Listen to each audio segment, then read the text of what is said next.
오늘 대화의 등장인물은 예수님과 니고데모. 니고데모를 소개할 때 유대인의 지도자다라고 소개를 하고 있습니다. 영생이 있다면 당연히 자기 것이다 라고 생각하는 그에게 예수님께서 그 잘못된 생각을 선명한 빛으로 그에게 비추면서 네 생각이 얼마나 잘못되었는지 내가 가르쳐 줄게 라고 설명해 가고 계시다라는 거예요.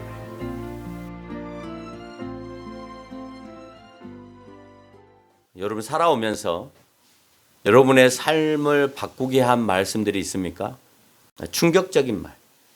저는 군에 있을 때 예배를 드리러 교회에 갔다가 교회에 걸린 여름 성경학교라는 그 글씨 한자가 지금의 이 자리로 이끌게 하는 아주 충격적인 단어였습니다. 그러니까 그 전에도 여름 성경학교는 늘 시간만 되면 교회에 붙여져 있는 그런 현수막이었지만 그날의 그 여름 성경학교의 현수막은 나에게 하나님께서 메시지로 전달하시는, 네가 여기에서 무엇 하느냐라고 하는 메시지로 전달하는 충격적인 단어였다라고 하는 것을 제가 여러 번 여러분에게 간증을 통하여서 말씀을 드린 바가 있습니다. 아마 그 메시지와 같이 여러분을 움직이게 하는 그런 메시지들이 여러분의 삶 가운데에서도 분명히 있을 거라고 생각이 되어집니다.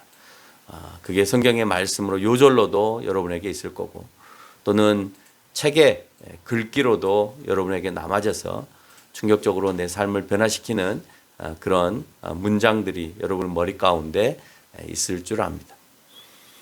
오늘 대화의 등장인물은 예수님과 니고데모, 이 두 분을 중심으로 해서 대화가 이루어집니다. 니고데모를 소개할 때 오늘 성경은 뭐라고 소개하고 있냐? 유대인의 지도자다라고 소개를 하고 있습니다. 그렇게 소개한 것은 그가 율법을 준수한 인물이다라고 하는 것을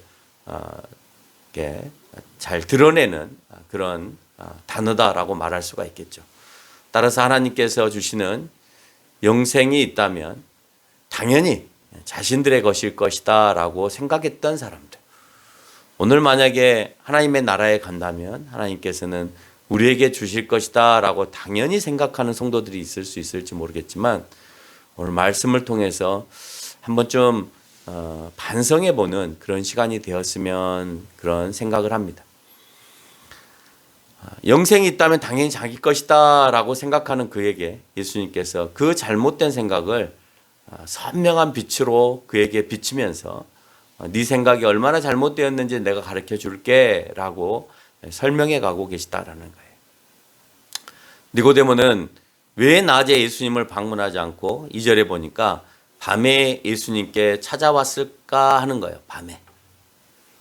많은 이론들이 있습니다만은 대부분의 사람들은 다른 사람의 눈을 피하여서 유대인이니까 유대의 지도자니까 예수님의 눈을 피하여서 몰래 예수님께 방문하였을 것이다 라고 하는 것이 많은 사람들이 그렇게 이제 기록해 놓고 있습니다. 그렇다면 우리는 질문을 하나 던져볼 수 있겠죠. 그러면 낮에 만난 유대의 지도자들은 없냐라는 거예요. 없었나요? 있었으니까 예수님의 제자들이 밀밭에서 밀을 꺾어 먹는 것도 알 수 있는 거고 또 예수님이 주일날 안식일에 병을 고치는 것도 목격했을 것이고 늘 쫓아다니면서 해코지하고 또 핑계를 만들어내고 또 뭔가 건덕지를 만들어내서 예수님을 희롱하는 그런 장면들을 볼 수 있을 때 그게 다 밤에만 이루어지지는 않았다라고 하는 것을 보면 많은 유대의 지도자들이 예수님과 낮에 만난 것을 언급해 본다고 할 때 오늘 니고데모가 꼭 굳이 예수님을 만나는 데 있어서 다른 사람의 눈을 피하여서 밤에 왔다라고 하는 것은 그 말에 대해서 약간의 신빙성이 부족한 그런 논조다라고 볼 수가 있겠죠. 중요한 것은 오늘 본문이 예수님을 빛으로 묘사하고 있다라고 하는 겁니다. 빛으로 묘사할 때 상대적으로 니고데모는 어두움으로 묘사가 되어야 된다라고 아마 사도 요한은 생각한 것 같아요. 그래서 그것과 대비적으로 영적으로 어두운 니고데모에게 예수님께서는 빛을 비추시는데 생명과 빛으로 오신 예수님을 설명하기 위해서 오늘 어둡고 영적으로 죽음 가운데 놓여 있는 유대의 지도자들을 표현하기 위해서 밤이라고 묘사하지 않았을까, 이런 생각을 하게 됩니다. 그런 유비적인 표현들은 성경에도 수도 없이 많이 드러나고 있기 때문에 우리가 얼마든지 그런 생각들을 해볼 수 있는 거죠. 예수님이 믿어져야 거듭나고 다시 태어날 수 있는 것입니다. 이 거듭남은 물과 성령으로 거듭나야 한다라고 오늘 본문은 얘기합니다. 이는 세례를 의미하는 것이죠. 근데 이 세례는 죄의 고백이 없이는 이루어질 수 없는 거예요. 우리도 지금 앞으로 세례를 받기 위하여서 세례 교육을 받고 있는 분들이 있습니다만은, 교육은 목사가 시킵니다만은 그 마음에 변화는 성령이 하실 거고, 그 성령이 변화를 주실 때에 그 마음이 움직이고 변화가 되어져야 진정으로 예수님이 그 안에 계시고 내 죄가 도말되어지고 소멸되어져서 예수를 믿는다는 것이 이런 것이고 성령의 세례를 받는다는 것이 이런 거구나라는 것을 깨우치게 되는 것이지, 그렇지 못하면 다른 사람이 받았던 성령의 세례, 다른 사람이 받았던 죄 문제 해결에 대한 그 마음의 평안함을 누릴 수 없게 되어지는 겁니다. 그래서 죄의 고백을 통하여서 세례가 이루어지고, 그 세례가 이루어질 때 뭔지 모르지만 성령이 내 가운데 오셔서 나에게 놀라움의 감격과 감동과 정말 형용할 수 없는 그 마음을 허락하심을 느끼게 되어지는데, 이때가 바로 새롭게 태어나는 거듭남의 모습이다라고 얘기하는 거예요. 오늘 니고데모는 거듭나는 게 뭐냐라고 묻잖아요. 내가 어떻게 엄마의 태 속에 들어가서 다시 태어날 수 있느냐라는 질문을, 어리석은 질문을 하죠. 예수님께서는 그렇게 태어나는 것이 아니라 네가 진정으로 성령의 세례를 받음으로 인하여서 거듭나게 되어진다. 근데 그 성령의 세례는 네가 예수 그리스도를 주라고 고백할 때만이 가능하다라고 표현하는 것입니다. 니고데모에게 예수님께서는 지금부터 잘 들어봐 라고 얘기합니다. 나는 너가 알고 있는 하나님으로부터 보내진 납비, 오늘 그들은 납비여 라고 표현하고 있거든요. 예수님을 납비 정도의 유대인의 선생인 것이 아니라 너가 죄를 고백하고 믿어야 할 너의 주인이다라고 오늘 예수님은 설명하고 있어요. 너는 내가 뭔가를 잘 가르치는 선생 정도로만 생각할지 모르겠어. 하나님이 보내신 그냥 선지자 정도라고 생각할지 모르겠어. 그러나 아니, 나는 선지자나 너를 잘 가르치는 선생 정도가 아니라 난 너의 주인이야 라고 표현하는 겁니다. 내가 너에게 더 자세히 설명해 줄게. 내 백성을 하나님 나라에 이르게 하기 위해서 구원자가 필요한데 그 구원자가 바로 나야. 근데 나를 통해서 십자가의 사건이 일어날 것이고 네가 어떻게 살아나는 건가 하는 것을 내가 부활로 너에게 보여줄 거야. 그러니까 그런 일들이 어떻게 일어날지를 지금부터 잘 지켜봐. 그러면서 오늘 예수님은 민수기 21장을 들어서 모세가 광야에서 왜 들었는지, 놋뱀을 왜 들었는지에 대해서 설명을 합니다. 뱀에 물린 히브리 사람들을 다시 살리기 위해서였잖아요. 근데 그 중에 다시 산 사람은 누구만 다시 살 수 있었어요? 그 말을 믿고 쳐다본 사람만 살 수 있었고, 아무것도 아니지만 그 말을 믿지 못하고 쳐다보지 않은 사람은 그대로 죽었어요. 우리가 생각할 때는 놋뱀에게 능력이 있는 것처럼 보여지지만 아니에요. 믿음 있는 사람 안에서 능력이 행해지는 거예요. 아무 놋뱀이나 쳐다본다고 해서 다 나았겠어요? 아니죠. 아무 때나 쳐다본다고 해서 나았겠어요? 믿음은요, 그때 하나님께서 여러분의 마음 가운데에서 말씀하시는 그 말씀에 대해서 응답하는 것이 바로 믿음이에요. 시와 때가 있다라고 하는 거죠. 내가 죄의 고백에 대해서도 시와 때가 있는 것이고, 또 내가 예수님께로 나아가고 그분이 말씀하시는 것에 대해서 순종하는 것도 시와 때가 있는 거예요. 그 시와 때를 놓치면 여러분에게 오는 것은 어려움과 고통밖에는 없습니다. 아무리 말을 해도 따라주지 않으면 그 가운데는 고통만이 따르게 되어진다라는 겁니다. 하나님은 이스라엘 백성들에게 무엇을 요구하고 계시는지, 그런 말씀에 대한 믿음이지, 그리고 그 믿음은 즉각적인 행동으로 옮겨져야 되는 것이지, 그냥 형식적으로 노뱀을 쳐다보고 왜 우리가 지금 고통 가운데 있는데 저걸 쳐다보라고 해? 라고 불평과 불만을 가지라고 단 것이 아니라는 거예요. 오늘 예수님을 십자가에 못 박고 나약해 보이는 저 인간을 쳐다보고 믿어라라고 할 때 우리는 그 나약한 인간을 보면 도저히 믿을 수가 없죠. 로마 병정에게 끌려가서 십자가에 매달린 저 예수가 우리를 위해서 무엇을 할 수 있을까라고 생각하면 우리는 그분의 근처도 갈 필요가 없는 거예요. 그러지 않겠어요? 오늘 노뱀을 쳐다보는데 저 노뱀이 나를 고친다라고 누가 생각하겠어요? 그런 노뱀들은 세상에 천지에 깔려 있는데 그러면 그거 다 쳐다본다고 해서 내가 낫겠느냐라고 누군가는 질문할 수 있겠죠. 그러나 오늘 예수님은 말씀하십니다. 나약한 내가 가장 강한 생명을 가지고 다시 너희들 앞에서 부활할게. 그래서 다시 산다는 것이 무엇인지 너희들한테 말해줄게. 그리고 그 말씀이 2000년 동안 하나도 변함없이 그때 그 목격했던 사람들에 의해서 쓰여졌던 성경은 여러분에게 사실로 지금까지 다가오고 있다는 사실이에요. 도중에 쓰여진 것도 아니고 없었던 사실을 새롭게 만든 것이 아니라 예수님께서 십자가에 못 박히셔서 있었던 그 사건 그대로를 제자들이 그대로 옮겨서 여러분에게 전달을 했습니다. 그럼에도 불구하고 그런 예수님이 어딨냐고 질문한다면 그럼 할 말이 없는 거죠. 그 근거를 여러분에게 드렸는데도 불구하고 예수님이 어디 계시냐라는 어리석은 질문을 여러분 안 하셨으면 합니다. 우리의 믿음이 말씀의 은혜가 되고 믿어지는데 근데 행동으로 옮겨지지 않는데 문제가 있는 것이죠. 말로만의 믿음은 오늘 니고데모에게도 있었습니다. 그에게 요구하는 것은 성령을 통한 완전한 거듭남을 요구하시는 거예요. 죄에 대한 고백이고 자기의 잘못을 정확하게 아는 것이죠. 이 완전한 거듭남을 위해서 더 많이 신앙 안에 매진해야 한다라고 하는 거예요. 왜냐? 우리를 거듭나게 하는 성령이 임하심은 알지만 그 신비적으로 임하는 그 사건에 대하여서 오늘 성경은 임의로 부는 바람과 같다라고 표현하고 있습니다. 성령의 세례는 누가 원해서 주는 것이 아니에요. 여러분, 성령이 내게 임하소서라고 한다고 해서 성령이 여러분에게 임하는 것이 아니라 성령은 언제 여러분에게 임하시느냐? 여러분이 정결해졌을 때 임하시는 거예요. 성령의 저는 내가 정결한 상태에 놓여 있을 때 성령이 충만함이 임하는 거라니까요. 여러분이 아무리 성령이 임하고 성령의 충만함을 받고 싶어도 여러분의 영이 정결하지 못하면 성령의 충만함은 없는 겁니다.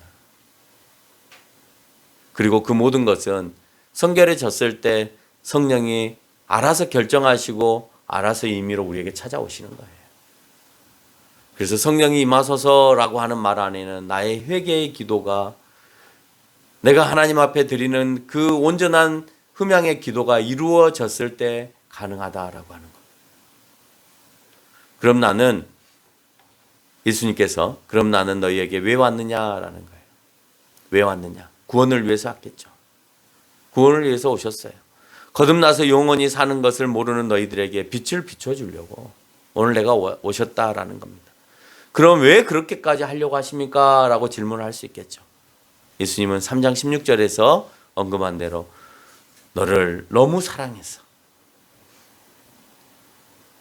세상을 내가 이처럼 사랑해서 그래서 내가 하나님에 의해서 내가 이곳에 오게 되었다라고 설명을 합니다.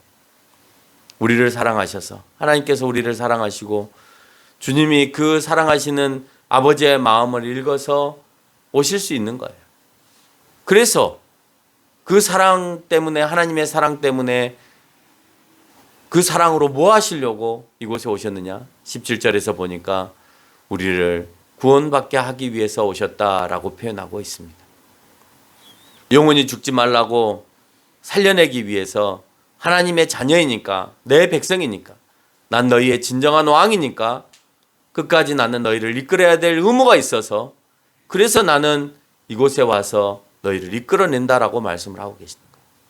하나님의 자녀이니까 내 백성이니까 나는 너희의 진정한 왕이니까 내 백성이 죽어가는 것을 나는 볼 수가 없으니까 세상의 왕은 자기네들의 부귀영화를 누리기 위해서 백성들을 쥐어짜고 힘들게 하는 그런 탐관오리적인 모습을 보일 수 있을지 모르겠지만 예수님은 진정한 왕이시니까, 진짜 본인이 세상을 만들으셨던 모든 만물의 왕의 왕이시기 때문에 자기가 만들어 놓은 것에 대한 소중함이 있으셔서 자기 백성을 이끌어내셔야 되니까, 그래서 자기의 목숨까지도 아끼지 아니하시고 이 땅에 오게 하신 것이다라는 겁니다.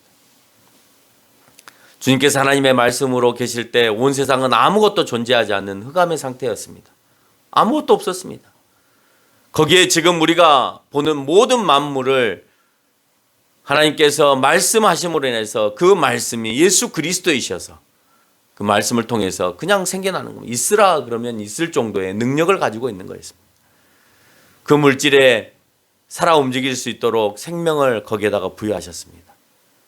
그리고 다시 말씀에 육체로 오신 예수님은 우리를 거듭나게 하시기 위해서 모든 죄를 짊어지시고 그 대가를 십자가에 치르시는데, 뱀에 몰린 히브리인들이 놋뱀을 믿음으로 쳐다보듯이 예수님을 향한 믿음을 통해서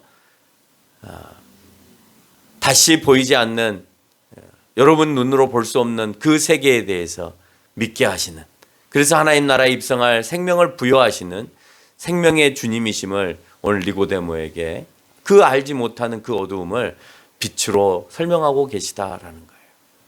빛은 생명이었습니다. 아무것도 없는 흑암 가운데 빛은 생명으로 오늘 창세기 1장에서 우리에게 설명합니다. 그리고 다시 예수님은 우리에게 나타나셔서 너희가 영원히 죽을 수밖에 없는 음부의 어두움 속에 들어갈 수밖에 없는 존재인데 나를 믿음으로 인하여서 쳐다만 봐. 오늘 히브리 사람들에게 놋뱀을 보면서 쳐다만 봐. 그러면 너희가 물린 그 자국에서 내가 회복시켜 줄게 라고 하신 것처럼 나를 믿고 따르기만 해. 그러면 내가 너희를 천국으로 인도해 줄게 라고 오늘 또 목사의 입을 통하여서 여러분에게 애타게 찾고 계시다라고 하는 거예요. 이 구원은 예수 그리스도를 통한 성령으로 말미암아 거듭나야 가능하고, 물과 성령의 세례를 받았다면 주님이 우리에게 요구하시는 말씀대로 순종해야 되는 것입니다. 이것이 믿음입니다. 믿음은 알고 있는 것으로 끝나지 않아요. 오늘 니고데모도 알 만큼 아는 사람입니다. 근데 뭐가 문제냐? 예수님을 믿는 믿음이 없었어요. 행함이 없었어요. 그러니까 그 실천적인 모습이 없으니까 예수님께서 니고데모를 향하여서 그렇게 해서는 안 된다라는 거예요. 네가 아무리 율법으로 잘 알고 있으면 뭐하니? 네가 지금까지 성경으로 모세오경으로 잘 알고 있으면 뭐하니? 중요한 것은 네가 네 마음으로 믿고 행동으로 옮기지 않는데 그게 믿음이라고 말할 수 있겠니? 라는 겁니다. 우리가 왜 믿을까요? 18절에서 언급한 대로 심판이 아닌 구원을 받기 위해서입니다. 오늘 예수님은 자신을 빛이라고 소개하시죠. 빛이신 예수님을 믿지 않는다는 것 자체가 내가 어두움에 있다는 것이에요. 왜? 빛 가운데 있지 않으니까. 예수님을 믿지 않는 것 자체가 구원을 받지 못하는 것이기 때문에 여러분은 결국 어두움에 처할 수밖에 없다는 것입니다. 예수 그리스도를 입으로 믿는다고 고백하면 다 거듭난 거냐? 아니라고 말씀드렸죠. 니고데모도 유대의 지도자로서 종교적으로 손색이 없이 율법도 잘 지키는 인물이라고 하는 것을 우리가 알 수 있습니다. 때문에 스스로가 악하다고 생각을 하지 않아요. 여러분, 어디 유대인들이, 바리새인들이, 서기관들이 예수님을 만났을 때 본인들이 부정하다고 얘기하고 있나요? 그렇지 않아요. 본인들이 가장 의로운 사람들이라고 생각합니다. 근데 예수님은 그들을 향하여서 의롭다고 표현하지 않습니다. 그 어두움의 생각을 예수님을 통하여서 걷어내시는 역할을 하시는 거예요. 뭘로요? 말씀으로요. 18절에서 하나님의 독생자를 믿지 않으면 벌써 심판을 받는 것이라고 결정하고 있습니다. 이미 심판을 받았대요. 예수님이 안 믿어져? 그럼 너는 심판 받았어. 심판을 받을 거야가 아니에요. 심판을 받았어요. 그 믿는다라고 하는 것은 그냥 네가 오실 예수님을 믿습니다라고 하는 것이 진짜 믿는 것이 아니라 예수님께서 원하시는 말씀으로 여러분에게 분부하시는 것들을 지켜나가는 것이 믿음이에요. 우리가 누가복음 17장의 설교를 할 때 그랬잖아요. 무엇이 믿음입니까? 우리에게도 겨자씨만한 믿음을 주세요.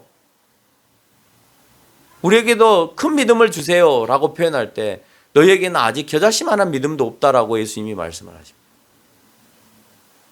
너희가 믿음이 있는 것이 아니라 아예 믿음 자체가 없다. 그 말의 표현은 어디에서 있느냐? 너희가 하루에 7번이라도 똑같은 사람이 죄를 짓고 나에게 오면 용서하라는 거였습니다. 그러니까 믿음을 주세요. 내가 저 용서해 줄 수 있는 믿음을 주세요. 예수님의 말씀은요, 네가 나를 믿는다 하면 용서의 시작이 이루어져야 된다는 거예요. 네가 행해야 된다는 거예요. 근데 너는 한 번도 지금 하지 않고 있기 때문에 아예 믿음 자체가 없는 거예요. 한 번이라도 해야 하지. 그래야 겨자씨만한 믿음도 있는 거죠. 겨자씨는 얼마든지 뽑아서 던져버릴 수 있습니다. 그런데요, 뽕나무는 뽑을 수가 없어요. 여러분 뽕나무 보셨어요? 크면 얼마나 큰지? 소나무만큼 큽니다. 근데 그 뿌리가요, 엄청나게 밑으로 뻗어나가서요, 뽑을 수가 없어요. 뭐 어떻게 하라는 소리예요? 뽕나무 보고 명의에서 바다로 가라면 가요? 그게 믿음이 아니라는 겁니다. 뽑으려고 노력을 해야죠. 그게 만약에 뽑혀야 된다고 생각하면 뽑으려고 노력을 해야죠. 노력을 해서 뽑아야죠. 근데 하지 않고 거기다 앞에다 대고 뽕나무야 바다에 가서 던져져라 하면 던져져요? 안 던져지죠. 앞뒤의 맥락을 보면 네가 실천하라는 거였습니다. 네가 진짜 믿음이 있다면 그 뽕나무가 필요가 없어서 가게 한다면, 네가 노력을 하면 그 노력 가운데 하나님은 너에게 힘을 더하시는 거예요. 여러분, 모세가 움직이지 않고 홍해강이 갈라졌나요? 가만히 애굽 땅에 있었는데 갈라져서 이제 다 갈라졌으니까 너희들 건너가라 그랬나요? 그 앞에까지 가야 합니다. 그 앞에까지 가고 아무것도 아닌 액션을 취해야 돼요. 야, 지팡이로 내리쳐라. 내리친다고 해서 홍해강이 갈라질 것 같으면 너나 할 것 없이 다 성지순례 가서 홍해 앞에서 지팡이로 내리치면 다 갈라져야죠. 아니에요. 아무것도 아닌 그 믿음의 행위 한 번을 통하여서 하나님은 거기에 능력을 부여하시는 거예요. 오늘 롯뱀을 쳐다보는 것 아무것도 아닌데 그 아무것도 아닌 행동 가운데 능력을 더하시는 거예요. 여러분이 공부를 하고 돈을 버는 것, 내가 믿음 안에서 아무것도 아닌 행동 한 번을 통하여서도 거저 나에게 주시는 것들이 얼마든지 앞으로도 있을 수 있습니다. 그걸 내가 믿음으로 하느냐 세상적인 방법으로 하느냐를 여러분 스스로에게 한번 물어보세요. 나는 어떤 방법으로 지금까지 하고 있는가? 공부도 세상적인 방법으로 하고 있는가? 아니면 믿음으로 하고 있는가? 빛이신 예수님을 믿지 않는 것 그 자체가 어두움이고 악을 더 사랑하는 것이고, 지금까지 그랬듯이 유대인의 영적인 어두움 상태로 살아간 것을 얘기하는 것입니다. 유대인들이 아무리 경건하였다 하더라도 복음서 기자들을 통해서 주님은 복음서에서 유대의 지도자들의 어두움을 자꾸 드러냈습니다. 그렇죠? 유대인들이 우리가 생각하는 것보다 악하지 않다고 볼 수 있음에도 불구하고, 그러나 자세히 들여다보면 그 사람들의 생각이 악하고 행동으로는 아닌 척하면서 마음이 달랐던 것들이 너무나 많이 있었음을 볼 수가 있어요. 예를 들면 누가복음 16장 14절에서 언급하고 있는 아닌 척하면서 돈을 사랑하였다라고 되어 있습니다. 뭘 사랑했어요? 돈을 사랑했어요. 근데 앞에 내용을 보면 아닌 척하고 살잖아요. 내가 구제도 했고 하나님 앞에 11조도 했는데 본심은 돈을 사랑했어. 그러니 예수님은 계속해서 그런 걸 지적하는 거예요. 네가 정말 하나님의 일을 위해서 쓸 수 있느냐? 아니라는 거죠. 쓸 수 없다는 거죠. 나는 하나님께 딱 정해진 것만 드리는 거고 그 외에는 내가 하나님께 쓸 수 없는 거예요. 근데 오늘 예수님은 그걸 지적하고 계시는 거예요. 야, 네 재산을 다 팔고 나에게 와라. 할 수 있어요? 못하죠. 왜? 돈을 사랑하고 있는데 그 일을 어떻게 합니까? 못하는 것이 바로 믿음이 없는 거예요. 네가 말로는 나를 사랑한다 하면서도 네가 진짜 사랑하는 것은 돈이었다는 거죠. 그래서 그걸 따라갔다는 겁니다. 자신들이 하고 있는 율법적인 행위가 최고라고 생각해서 강도 만나 죽어가는 자들을 돌보지 않았습니다. 그래서 오늘 예수님은 야단하고 계십니다. 제자들이 배고파서 이삭을 꺾어 먹을 때, 병든 자들이 아파서 주님께로 나올 때 너희가 안식일을 안 지켰다, 율법 준수를 어겼다라고 하면서 그것만 가지고 따졌던 인물들입니다. 율법을 가장한 악한 모습들을 우리에게 보여줬죠. 이런 사실들을 예수님께서 말씀으로 비추니 그들이 악하구나 하는 것을 발견하게 되죠. 그렇지 않아요? 너 그거 틀렸어 라고 예수님이 비춰주는 겁니다. 빛으로. 그랬더니 전에는 그것이 악하지 않다라고 생각을 했었는데 나는 율법을 잘 지키는 사람이야 라고 생각했는데 갑자기 내가 악한 사람이 돼버린 거예요. 예수님이 설명을 하니까. 평상시 우리가 그것이 악하지 않다라고 생각했다가 법을 가지고 여러분에게 딱 들이대니까 내가 이런 것도 악했네 라고 보여지는 것들이 너무 많죠. 가끔 아이들이 그렇습니다. 무슨 말을 하는데 남성에 대해서 비하하는 발언이나 여성에 대해서 비하하는 발언을 하면 벌써 조그만 애들이 엄마 그거는 남녀차별이다 라고 얘기하는 거예요. 네? 남녀차별이다 얘기하고 그거는 성적으로 어쩐다고요? 성폭행이 아니라 성추행이다. 엄마 그렇게 하면 성추행이야. 아무렇지도 않다고 생각했는데 법을 갖다가 들이대니 내가 왠지 범법자가 되는 것 같아요. 아빠 그거는 폭행이야? 가정폭력이야? 말로 위협을 주고 손으로 때리려고 하는 행위도 폭력이야? 전에는 그렇지 않다고 생각해. 난 참 좋은 부모라고 생각을 했는데 그 법을 갖다가 나한테 딱 들이대면 나는 왠지 범법자가 된 것 같고 악한 사람인 것 같다는 거예요. 오늘 예수님이 그러시는 거예요. 유대인들은 자기네들이 행하고 있는 율법이 옳다고 생각해서 열심히 살아왔는데 오늘 예수님이 그게 옳지 않다라고 딱 들이대니까 갑자기 자기네들이 어둠의 자식이 돼버리는 거예요. 범법자가 돼버리는 거예요. 여러분이 열심히 살았다고 생각하는데 말씀이 갑자기 내 가운데 비춰질 때 내가 잘못 살았구나라는 걸 얼마나 많이 느끼세요? 이런 사실들을 예수님께서 말씀으로 비추니까 그들이 악하구나 하는 것이 발견되었다고 그랬습니다. 이것보다 더 악한 행실은 구원받지 못하는 행위, 즉 예수님을 스스로 빛으로 드러내심에도 불구하고 예수님을 믿지 않는 것, 그것이 가장 어두운 행위예요. 그것이 가장 믿음 없는 행위예요. 왜요? 예수 그리스도를 믿지 않는 것은 곧 구원을 받지 못하기 때문에 그래요.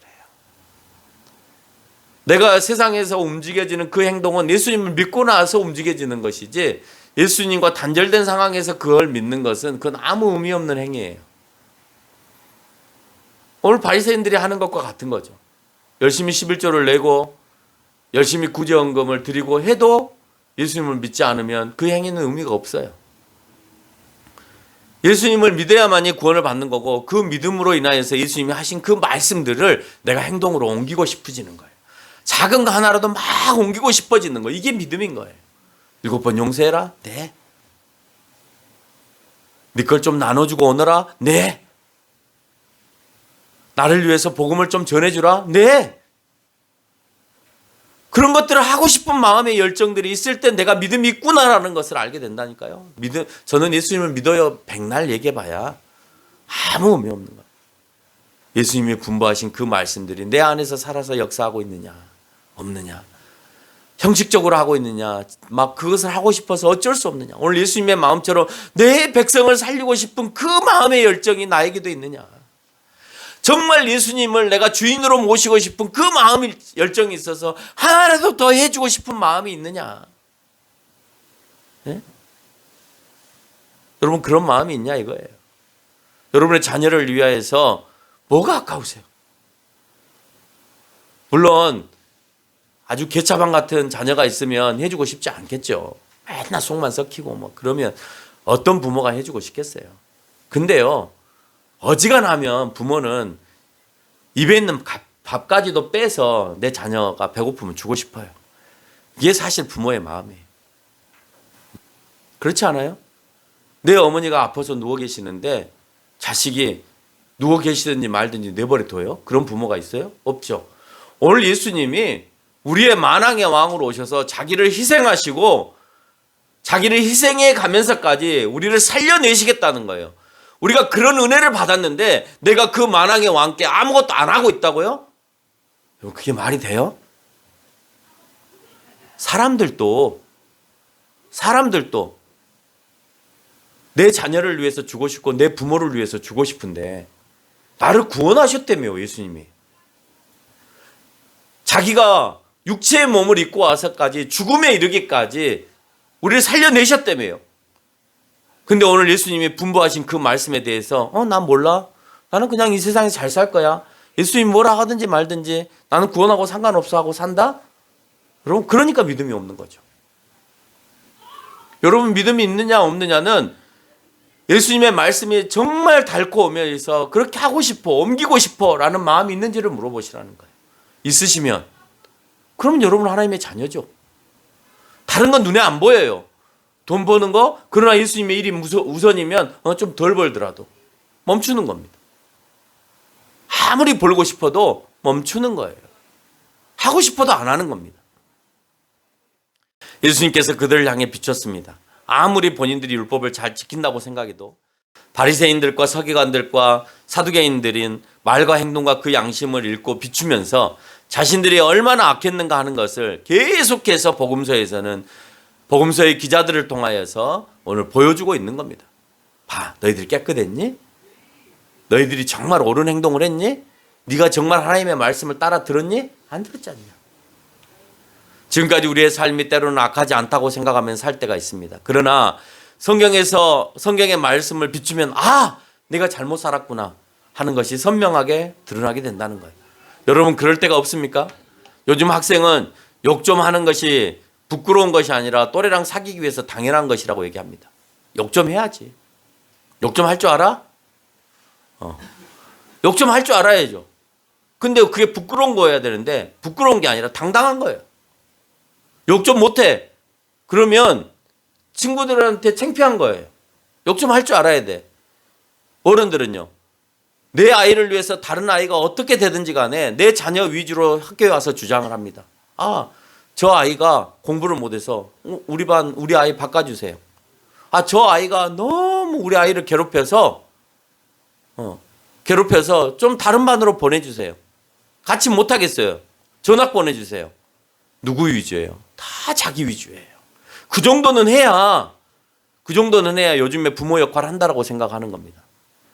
부자가 많으니까 좀 나눠줄 수 있잖아요. 그런데 부자가 분배하지 못하고 더 많은 돈을 버는 것을 부끄러워하지 않아요. 당연하게 생각해요. 노동자에게 좀 더 돌아갈 것에 대해서 생각하는 것이 아니라 어떻게 하면 내가 더 빼서 먹을까 하는 것을 더 생각한다는 거예요. 여러분, 그게 정말 선한 것으로 그 사람들에게 비춰질 때 본인들이 얼마나 부끄럽다는 것을 알 거 아니에요. 그러지 않겠어요? 네가 얼마나 부끄럽니? 그렇게 먹고도 더 먹고 싶니? 네 자식만 자식이니? 그렇게 욕을 하면 하나님께서 또 주변에 있는 사람들이 듣기 좋은 것처럼 보이니? 뭘 그렇게 의시되고 과시되려고만 하는 거니? 말씀을 통해서 오늘에게 비추는 거예요. 아무리 욕을 해도 내가 욕을 하지 않고 정말 욕을 선한 말로 받아들이는 거예요. 야, 너는 그렇게 욕을 하는데 넌 욕을 안 해? 난 싫어, 욕하는 거. 그렇게 당당해야죠. 세상 사람들이 다 욕을 한다 해도 아니, 왜 그렇게 말해야 돼? 나는 대로 좋은 말을 통해서 난 너희들에게 위로를 주고 싶어. 난 너에게 평안을 주고 싶어. 그러면 되잖아요. 그러지 않아요? 오늘 예수님께서 죽이려고 달라드는 사람에게 나도 너희들 죽일 거야 이러지 않으셨잖아요. 그래? 너희가 나를 죽여야 내가 많은 사람들을 구원할 수 있어. 그 정도는 돼야 예수 그리스도를 믿는 사람이죠. 쉽지 않아요. 여러분, 이렇게 말하는 목사는 쉽겠어요? 쉽지 않죠. 그러나 오늘 말씀을 그렇게 하시니 나도 그렇게 옮겨가야 되고 여러분들도 그렇게 옮겨가야 되는 거예요. 그걸 그렇게 잘못했다고 생각 못하다가 말씀이 그거 잘못했다고 하고 밝게 드러내 보이시니까 주님 앞에서 부끄럽고 창피한 것으로 드러나게 되는 겁니다. 주님은 지금도 말씀으로 계셔서 우리의 심령에 또 말씀하고 계세요. 그렇죠? 그리고 비추세요. 그리고 그 비춤으로 인해서 우리의 악함은 또 드러납니다. 당연한 것처럼 보여졌는데 당연한 것이 아니라 부끄러운 것으로 우리에게 다가오게 된다는 겁니다. 결론을 맺겠습니다. 21절에서 말씀하고 있는 것처럼 진리를 따른다는 것은 주님의 말씀이 나에게 오는 것이고 그 말씀대로 순종하는 이 순종은 하나님 안에서 예수 그리스도를 통해서 성령의 도우심으로 가능하다는 사실을 기억하는 저와 여러분이 되시기를 바랍니다.